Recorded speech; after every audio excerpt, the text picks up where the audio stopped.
Pernah bayangin lagi santai di pantai, lalu tiba-tiba pesawat lewat persis di atas kepala kamu? Inilah Bandara Internasional Princess Juliana di Saint Martin, Karibia. Satu-satunya bandara di dunia yang landasannya cuma beberapa meter dari pantai umum. Pesawat mendarat hanya beberapa meter di atas kepala pengunjung. Serius, anginnya bisa bikin kamu terlempar kalau nggak hati-hati. Tapi anehnya, orang-orang malah suka. Pantai Maho ini jadi destinasi favorit buat nonton pesawat terbang dari jarak super dekat. Tiap hari, puluhan wisatawan datang hanya untuk nunggu momen pesawat terbang di atas kepala mereka.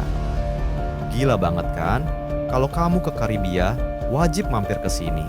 Tapi ingat, jangan berdiri terlalu dekat pagar. Angin jet itu beneran bisa bahaya. Subscribe Kilas Globe untuk fakta unik dan tempat paling gila di dunia lainnya.